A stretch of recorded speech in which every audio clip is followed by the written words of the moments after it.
Apa fungsinya mata? Itu bagi yang belum beriman. Tapi tidak ada bedanya antara fungsi mata pada manusia dengan fungsi mata pada ayam. Kalau sekedar melihat. Bagi orang yang sudah mengatakan saya muslim, saya beriman, maka turun ayat cahaya. Quran surah ke-24 surat Cahaya, ayat 30 untuk laki-laki, ayat 31 untuk perempuan. Qul lil mu'minina yaghuddu min absarihim. Muhammad viralkan kepada semua orang yang mengaku telah memiliki iman. Maka imannya akan membimbing matanya untuk melihat mana yang harus dilihat. Wa kullil mu'minati yaghdudna min absarihinna, dan viralkan pada semua perempuan yang merasa punya iman. Imannya akan menjadi cahaya membimbing matanya apa yang harus dilihat. Makanya ketika Anda sudah memutuskan menjadi seorang pengusaha muslim dan mengatakan beriman, kalau ada cahaya iman, mata ini akan awas. Tidak semua jenis usaha yang dilihat itu bisa diikuti kalau imannya tidak membimbing itu. Saya mau tanya begini, riba itu kalau sudah tahu riba, dilarang tidak? Apa hukumnya? Kalau imannya itu masih ada dalam jiwanya, jangankan dia ikuti, dia lirik pun tidak akan mampu. Kenapa? Karena ada iman dalam dirinya. Bismillahirrahmanirrahim. Ternyata yang paling menarik itu pertanyaan 2, jawaban 2. Ya, pertanyaan berapa? 2. Jawaban berapa? 2. Anda ingin kaya lagi, ambil setengah harta saya. Anda ditinggal keluarga, pilih yang terbaik di sini. Dijawab 2. Jazakallahu khairah. Karena ini kalimat jadi viral untuk memberikan satu ungkapan yang baik. Semoga Allah berikan pahala atas kebaikan Anda. 1, arini ainal aswaq. Cukup tunjukkan kepada saya di mana pusat bisnisnya. Ini poin saya. Cukup tunjukkan pada saya di mana pusat bisnisnya. Kalimat inilah yang kelak mengubah diri beliau. Dalam waktu setahun sudah bisa mengumpulkan modal. 2 tahun jadi orang paling kaya nomor 2 di Madinah, di Yathrib. 3 tahun jadi orang paling kaya nomor 1 di Madinah. Saat Nabi wafat, semua valuasi hartanya kalau dihitung sekarang 72.000 triliun. Cuma dengan kalimat tunjukkan pada saya di mana tempat bisnisnya. Kita mulai bahasan kita dari sini. Yang tadi mukaddimah. 1, prinsip bisnis dalam Islam. Bisnis Islami.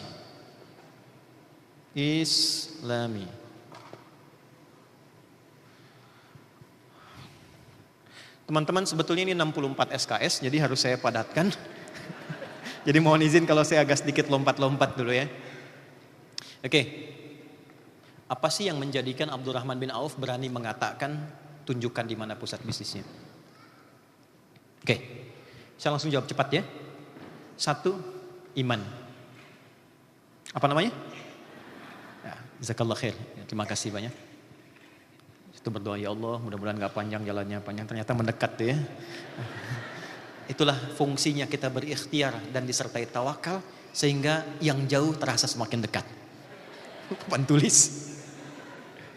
1, iman. Apa yang diimani? 1, kalau teman-teman lihat iman itu pilarnya berapa? 6. Pilar itu rukun. Pilarnya berapa? 6. Iman pertama pada siapa? Allah. Bagaimana menjadikan kita bisa beriman pada Allah? Ini poin.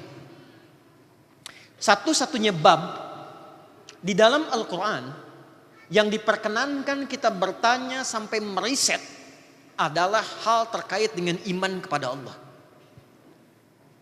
Yang paling menarik itu, kalau urusan sholat, Anda nggak diperkenankan bertanya. Kenapa subuh 2 rakaat? Itu kurang kerjaan. Pertanyaan kurang kerjaan. Kenapa maghrib 3 rakaat? Itu kurang kerjaan. Kenapa? Karena setelah Anda yakin iman pada yang memerintahkan, iman itu artinya yakin tanpa ragu. Kalau Anda tanya masih ragu. Untuk memasuki bab iman itu dibuka oleh Allah. Silahkan Anda banyak bertanya apapun sampai Anda yakin. Maka ditunjukkan kenapa Tuhannya mesti Allah. Dijelaskan sampai lafadznya, Apa logikanya? Apa perbedaan antara Tuhan yang sejati dengan yang dipertuhankan? Kaidahnya apa? Turun suratnya, turun bagiannya, sampai membuat kita yakin. Oke, satu itu dulu. Karena problem paling dasar bagi orang Islam sekarang, mau dia jadi pengusaha, namanya pengusaha muslim. Mau dia jadi intelektual, namanya intelektual muslim. Mau dia jadi pejabat, namanya pejabat muslim. Sekarang itu bukan kurang pintar, problemnya kurang iman. Sehingga dengan keyakinan yang tidak paripurna itu, akhirnya beberapa petunjuk yang Allah turunkan sesuai dengan kebutuhannya tidak dikerjakan secara optimal. Maka dasar yang pertama itu dipertanyakan dulu. Ketika Anda mengatakan saya pengusaha muslim, nih pilar yang pertama ini, asyhadu an la ilaha illallah wa asyhadu anna muhammadar rasulullah, sudah optimal belum? Oke, saya tanya. Yakin gak Allah itu Tuhan? Oke, yakin gak apa yang semua Allah sampaikan itu mutlak kebenarannya? Yakin gak semua apa yang Allah sampaikan pada kita akan hadir manfaat sesuai dengan maslahat hidup kita? Yakinnya itu baru di lisan atau sampai ke hati? Wah, masa? Karena beda. Quran surah ke-49 ayat 14. Ya, Quran surah 49 ayat 14. Qalatil a'rabu amanna. Ada segelintir orang Arab Baduy di era Nabi datang ke Nabi mengkonfirmasi, kami sudah beriman. Oke? Maka jawaban turun langsung dari Allah. Qul, sampaikan Muhammad sallallahu alaihi wasallam. Perhatikan kalimatnya. Sampaikan pada orang yang sudah mengklaim dengan lisannya itu, lam tu'minu, kalian belum menjadi mukmin yang sejati. Walakin qulu aslamna, tapi sampaikan pada mereka kalian baru menjadi seorang muslim, baru berislam. Walamma yadkhulul imanu fi qulubikum, sedangkan iman yang kalian klaim dengan lisan itu belum sampai kepada hati. Jadi oleh Quran dibedakan, ada orang yang mengklaim beriman dengan lisannya, ada orang yang implementasi iman itu sudah sampai ke dalam hatinya. Gampangnya begini. Bahasa hati dengan bahasa lisan beda tidak? Dalam mana lisan dengan hati? Pasti hati. Semua pekerjaan hati itu pasti dibuktikan oleh semua bagian anggota tubuh kita. Contoh, cinta itu bahasa lisan atau hati? Hati. Jadi jangan percaya kalau ada orang mengatakan begini, aku mencintaimu dengan lisannya. Jangan percaya. Katakan kepadanya, buktikan cintamu dengan menuliskan nama kita di buku pernikahan kita berdua. BPKB kan, buku pernikahan kita berdua. Ya kan? Kenapa? Karena pembuktian cinta itu karena bahasa hati, dia akan keluar lewat sikap. Gimana buktinya ayah mencintai anak, ibu cinta pada anak, kata-kata yang lembut, perhatian, kasih sayang, itu perilaku.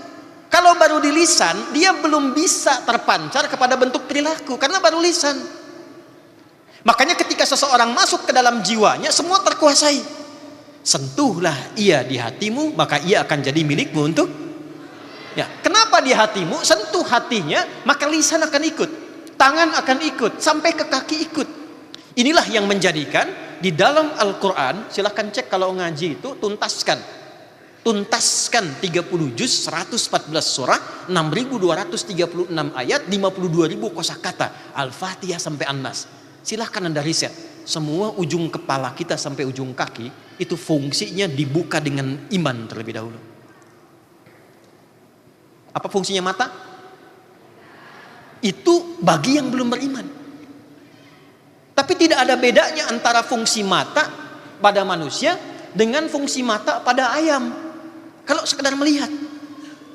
Bagi orang yang sudah mengatakan saya muslim, saya beriman, maka turun ayat cahaya. Quran surah ke-24 surat cahaya, ayat 30 untuk laki-laki, ayat 31 untuk perempuan. Qul lil mu'minina yaghuddu min absarihim. Muhammad viralkan kepada semua orang yang mengaku telah memiliki iman. maka imannya akan membimbing matanya untuk melihat mana yang harus dilihat. Wa kullil mu'minati yaghdudna min absarihinna, dan viralkan pada semua perempuan yang merasa punya iman. Imannya akan menjadi cahaya membimbing matanya apa yang harus dilihat. Makanya ketika Anda sudah memutuskan menjadi seorang pengusaha muslim dan mengatakan beriman, kalau ada cahaya iman, mata ini akan awas. Tidak semua jenis usaha yang dilihat itu bisa diikuti kalau imannya tidak membimbing itu. Saya mau tanya begini, riba itu kalau sudah tahu riba, dilarang tidak? Apa hukumnya? Kalau imannya itu masih ada dalam jiwanya, jangankan dia ikuti, dia lirik pun tidak akan mampu. Kenapa? Karena ada iman dalam dirinya. Lisan nih, lisan. Itu sebelum disebut fungsinya, ya, dari mata turun ke lisan, jangan langsung ke hati aja. Ke lisan dulu, ya. Sebelum disebut fungsinya, imannya dulu. Quran, balik ke Quran. Ya. Kalau kita lihat di surah yang sama, 49 di ayat 11 sampai 12. Ya ayyuhalladzina amanu, hai semua yang telah merasakan punya iman, disebut pakai ya, yaitu huruf panggilan, nidaul qarib, nidaul mutawassit, nidaul ba'id. Paham? Tidak. Huruf untuk memanggil yang dekat, yang menengah, yang jauh. Ayyuha disebutkan 150 kali dalam Al-Quran untuk menguatkan hukum. Alladzina disebutkan 1080 kali dalam Quran untuk menjangkau semua tanpa kecuali. Kalau kita terjemahkan dengan tafsir bunyinya begini. Hei semua pengusaha muslim, hei semua anggota SBC yang merasa beriman, aku tak peduli apakah kalian berasal dari dekat, menengah atau jauh, apakah kalian dekat denganku, menengah atau jauh dariku, sepanjang kalian punya iman, la yashor qaumin qaum, jangan gunakan lisanmu untuk mencela seseorang. La yaghtab ba'dukum ba'da, jangan gunakan lisanmu untuk bikin hoax. Ini tidak mungkin Anda jadi pengusaha muslim yang punya iman, begitu Anda membuka divisi marketing, tiba-tiba kemudian Anda keluarkan kalimat-kalimat yang bertentangan dengan iman Anda. Demi produknya laku bikin hoax, antara gambar dengan realita tidak sama. Demi produknya laku kemudian keluar kata-kata yang tidak pantas. Itu bukan bagian iman. Abdurrahman bin Auf begitu jujurnya, hasilnya luar biasa. Ternyata untuk mendapatkan berkah itu yang ada di nomor 2 tengah-tengah dari SBC itu, ternyata dengan baik pun berkah itu diraih. Dan kalimat berkah dalam dunia usaha munculnya setelah iman. Yuk kita definisikan. Buka Quran surah 2 ayat 168 paling kanan sebelah bawah di mushaf. Kita belum mulai ya, kita baru mukaddimah kedua ini. Kan kita belum masuk teori bisnis kan? Ya, materinya manajemen bisnis dalam Al-Quran. Ya coach ya. Quran surah 2. Yuk lihat situ. Ya ayyuhan nasu. Oke. Anda masih beruntung ikut SBC. Kalau Anda ikut kelas saya, belum hafal ayatnya, Anda tunggu di luar. Kita ada kelas yang ikut 12.000 orang. Bikin kurikulum. Ada ujiannya, mesti lulus 100%. Kalau belum 100% boleh mengulang. Tidak ada yang di DO, cuma ngulang. Ya. Ya ayyuhan nasu, hai semua manusia. Kulu. Silahkan kerja. Jadi kalau ingin menghasilkan sesuatu, kata Al-Quran sederhana, effortnya mesti keluar dulu. Yuk tarik ayatnya ke sini. Hei para pengusaha di SBC. Kalau pengen sukses, maka tingkatkan kinerja. Silahkan.